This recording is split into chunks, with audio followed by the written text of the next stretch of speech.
खुद को हनुमान कहा था और देश के एक बड़े नेता को राम कहा था। इस वक्त जब हनुमान मुसीबत में है तो क्या आप राम से मदद मांगे या किसी तरह की मदद की पेशकश की गई है? आपको लगता है कि मदद चाहिए? हनुमान को अगर मदद मांगनी पड़े राम से तो फिर हनुमान काहेंगे और राम काहेंगे? आपको जो अध्यक्ष बनाया गया था पशुपति पारस जी ने उसी पे सवाल उठा दिया है कि कोई लिखा जो भी प्रस्ताव आता है वो तो होता है, ऐसे डॉक्यूमेंट्स नहीं है। और साथ ही साथ उन्होंने उसके प्रस्तावक कौन थे? जब मैं अध्यक्ष बना था तो उसके प्रस्तावक कौन थे? खुद वही थे, उन्होंने ही मेरे नाम को प्रपोज किया था और इसी जगह पर ये बैठक हुई थी, आप सब मौजूद थे और वो सारे डॉक्यूमेंट्स हम लोग के पास मौजूद हैं, जब जरूरत पड़ेगी सामने रख दिया। देश में लोजपा को लेकर सियासी ड्रामे के बीच लोगों ने हनुमान के राम की खोज शुरू कर दी है। लोगों का कहना है कि जो चिराग पासवान कभी भाजपा का हनुमान कहकर पूरी लंका को जलाने की बात करते थे, वह प्रधानमंत्री नरेंद्र मोदी के हनुमान कहते नहीं थकते। आज की स्थिति में उनके राम कहाँ हैं? लोग इस कठिन समय में हनुमान के पीठ पर राम का न होना को लेकर आश्चर्य प्रकट कर रहे हैं। जैसा कि राम नाम का 2 अक्षर काफ़ी शक्तिशाली और इतनी भक्ति भाव की शक्ति से भरा हुआ है कि भक्ति की दुनिया और सांसारिकता का मोह माया भी इसमें खत्म हो जाता है।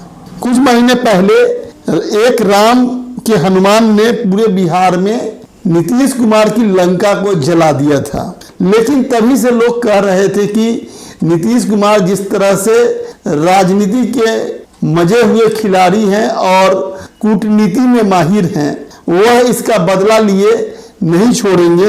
आखिर वह समय आ ही गया और लोजपा 2 फाक हो गई और उनके ही चाचा पशुपति पारस के नेतृत्व में 5 सांसदों ने एक साथ लोजपा से अलग होकर एक नया गुट बनाने और लोकसभा अध्यक्ष ओम बिरला को सदन में मान्यता देने का एक आवेदन दिया, जिसे स्वीकार भी कर लिया गया है। मालूम हो कि तब नीतीश कुमार गठबंधन धर्म का पालन करते हुए विधानसभा चुनाव के दौरान भारी झटका लगने के बावजूद वह चुप रहे थे, लेकिन चुनाव के बाद सबसे पहली नज़र उनके लोजपा विधायक पर पड़ी थी, जिसको उन्होंने अपने दल में शामिल किया और उसके बाद से लगातार उनके मन में मंथन जारी था और बताया जाता है कि 24 घंटे के ऑपरेशन में उन्होंने लोजपा को 2 फाड़ कर दिया और लोजपा के 2 फाड़ होने के बाद अब चाचा और भतीजा यानी चिराग पासवान और पारस, मालूम हो कि चिराग के लौ से पूरी बंगला ही जल चुकी है और अब अकेले चिराग उसमें रह गए हैं। ऐसे में चिराग तले की अंधेरे की स्थिति है, लेकिन जो राजनीति कहता है और जिस नीति सिद्धांत पर चिराग की पार्टी लोजपा या रामविलास पासवान उनके जो पिता थे, जिन्होंने बिहार में 21 साल तक निष्कंटक लोजपा के राष्ट्रीय अध्यक्ष और सुप्रीमो के पद पर बने रहे, अब 21 साल के बाद उनकी मरने के बाद यह स्थिति पैदा हुई है और इस पार्टी के राष्ट्रीय अध्यक्ष सूरजभान सिंह बनाए गए हैं।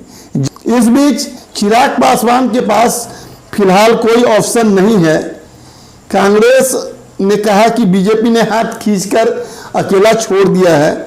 ऐसे में आरजेडी चिराग के पास महागठबंधन का प्रस्ताव भेजा है और उन्होंने कहा है कि ऐसी परिस्थिति में दुश्मन का दुश्मन दोस्त होता है और वह इस दोस्ती के लिए अपना हाथ आगे बढ़ा रहे हैं। इस तरह की स्थिति मुख्यमंत्री नीतीश कुमार पहले भी करते रहे हैं, कई पार्टियों के साथ इस तरह की परिस्थिति पैदा हुई है। आरजेडी ने नीतीश कुमार को निशाने पर लिया है।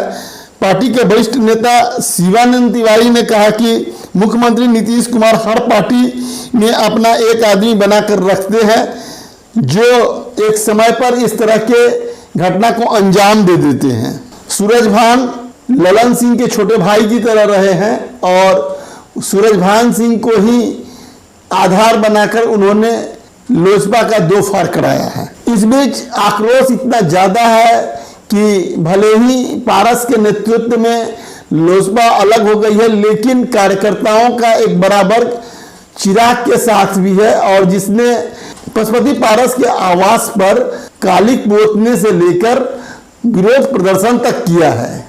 इस बीच दोनों के बीच जोर आजमाइश जारी है, लेकिन तमाशा भाजपा चुपचाप बैठ कर देख रही है।